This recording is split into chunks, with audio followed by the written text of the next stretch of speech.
I'm trying to understand as part of my PhD the impact of Isha Yoga practices, especially Shoonya and Shambhavi, on one's cognition and well-being. Each meditator has a story to tell. He sleeps only for 2.5 hours per day. Above 30 Hz is called as gamma oscillations. They are usually seen when somebody is very deeply attentive and perceptive. What happens to the brain during chanting, like Nirvana Shatakam. These are all the gamma oscillations, the high frequency oscillations. During Sukha Kriya, there is high occipital gamma. Long-term Isha practitioners, their well-being is so higher. Buddhishuddhi, for example, what happens with Buddhishuddhi? What happens with initiation? Certain aspects which Sadhguru speaks about are not measurable. If somebody is in touch with that non-physical dimension, it leaves a footprint on the physical. That footprint is what we're studying. So today we are at NIMHANS, Bangalore. So there is a study being conducted on Isha Yoga practices on brain health and cognition.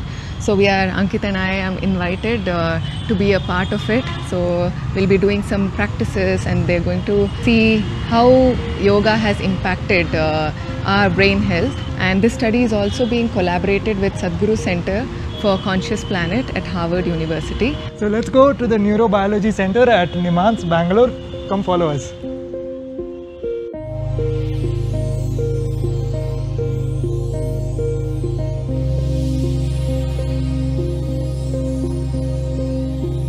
This is Saketh, so he's going to support us in doing this research.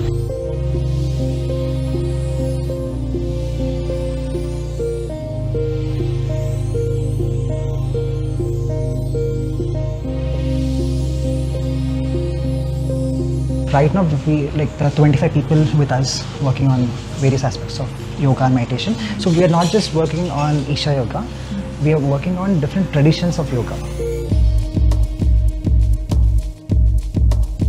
So both are Isha Hatha Yoga teachers, Shiny and Ankit.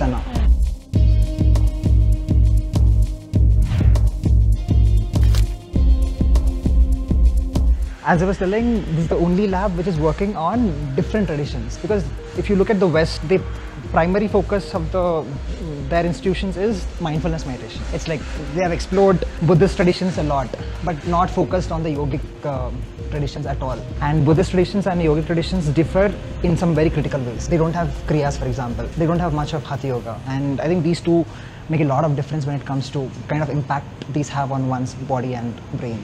Logo of NIMHANS itself has Samatvam Yoga Uchyate as its caption. Yoga is equanimity. Wow. So yoga is part of NIMHANS for a very long time. These are all our studies from 1975 actually. This was the first study in India on consciousness. This is my study.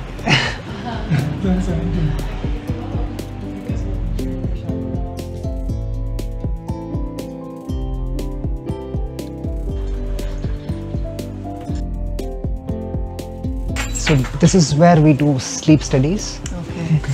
So he's Dr. Gulshan. Hello, good to meet you. He's working on dreams. His research is on dreams, lucid dreaming, dreams, understanding the neurophysiology of dreams and all that. So he's like a dream expert, sleep expert actually. Very interesting job. Yeah, so for today's research, we'll be using this thing called as EEG. So this is the EEG cap. So EEG is called as electroencephalography. So each one is an electrode.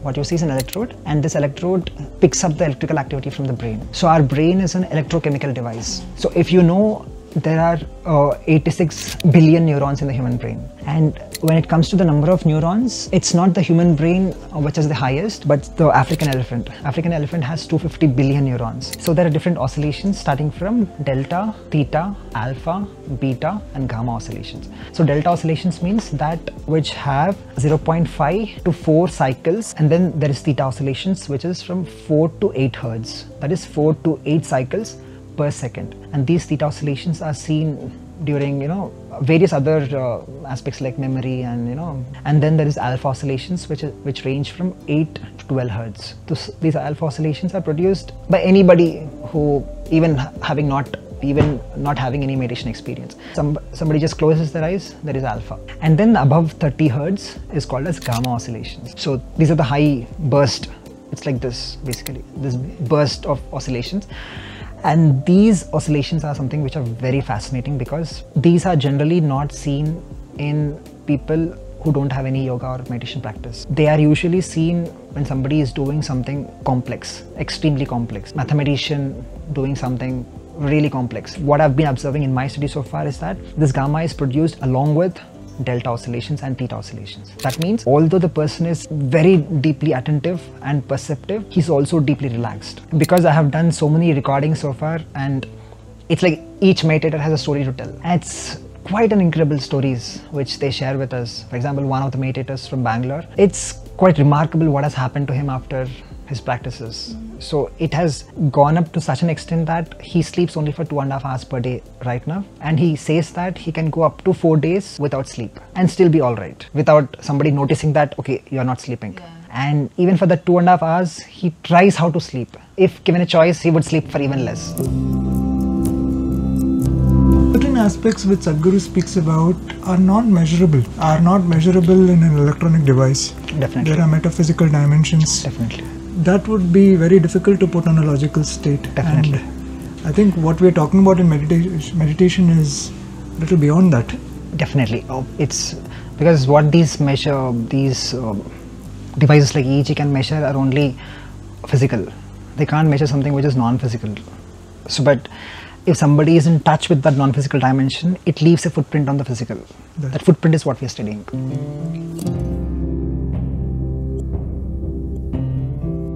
Head size was beyond what we had. Hers is fine, normal. Yeah, she's like, no, yeah. So this is potassium chloride or KCl, which is basically acting like an electrolyte. This is basically the conduction medium for the current to pass from the brain. So we'll mix some 11 grams with 1 liter of water.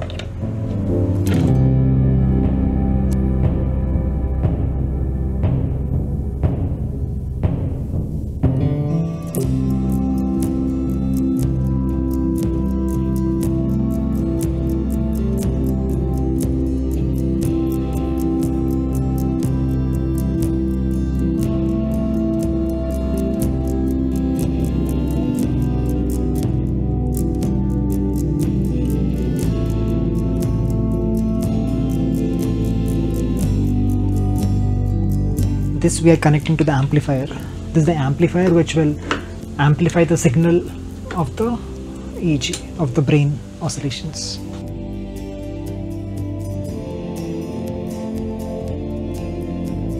Occipital lobe.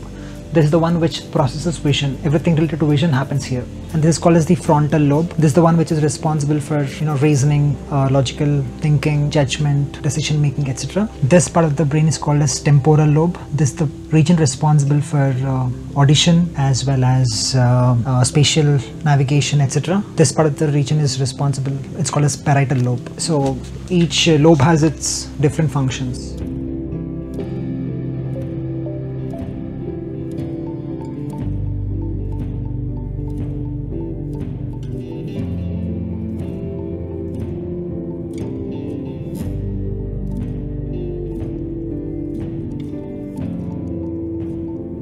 I'm trying to understand as part of my PhD the impact of Isha Yoga practices, especially Shoonya and Shambhavi, but also we wanted to check out what happens to the brain and these oscillations during chanting.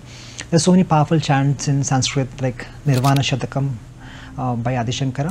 We just wanted to see as an observation what happens during a chant like this, although not part of my PhD work. So as you can see right now, it's normal. You don't see these high frequency oscillations when Akka is sitting there. So Shani Akka, can you start chanting? Mano buddhya hankara chitta ninaham nacha shrotra jihve nacha grana netre nacha vyoma bhumir na tejo na vayu chidananda rupa shivoham. Yeah, so what you can see here right now, these are all the gamma oscillations, the high frequency oscillations. These are the intense oscillations which can be seen here, which are gamma oscillations which are in the range of 30 Hertz. So now Akka stopped chanting, you can see the disappearance of the gamma oscillations. So this is during chanting, this is after chanting, So the difference is clearly discernible.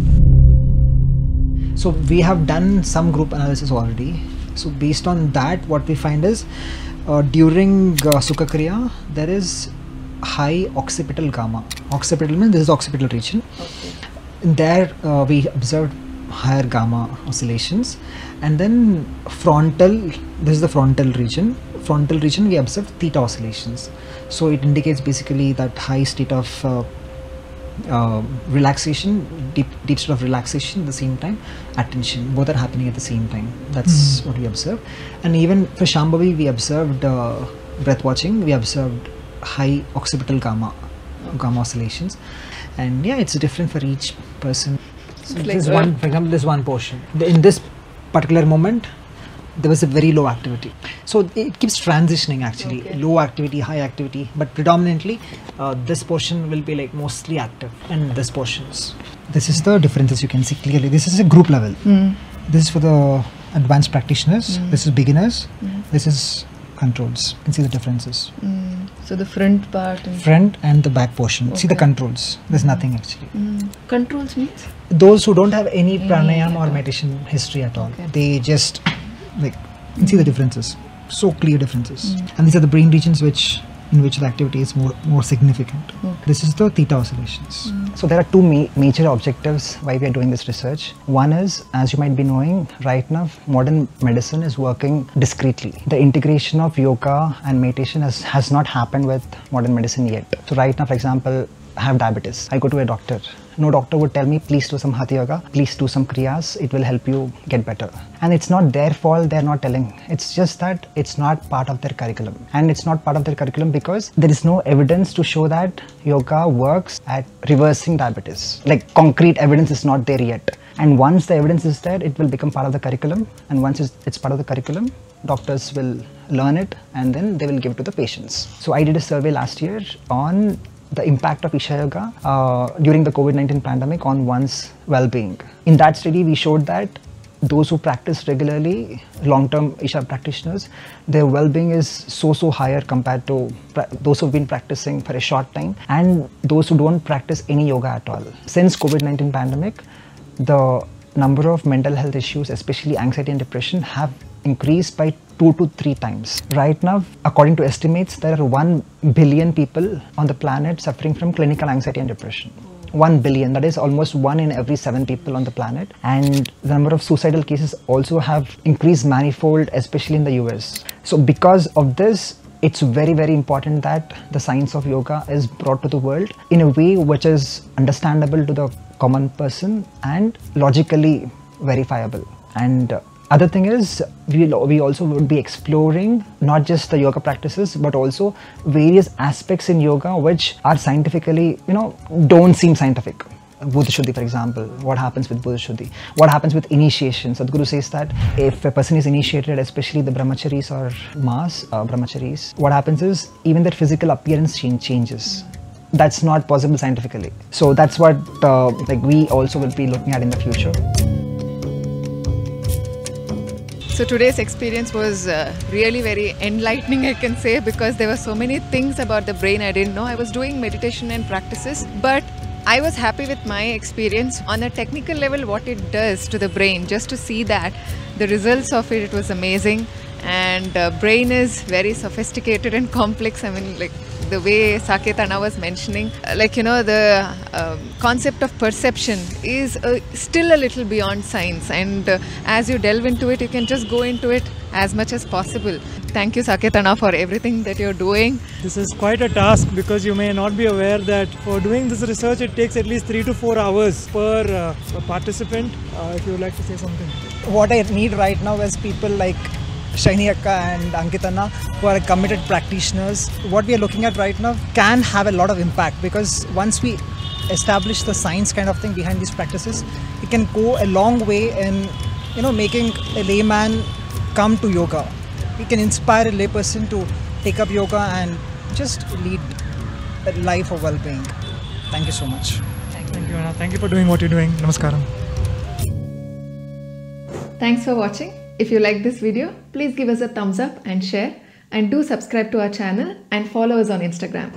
To learn classical Hatha Yoga, visit classicalhathayoga.in. Link in the bio.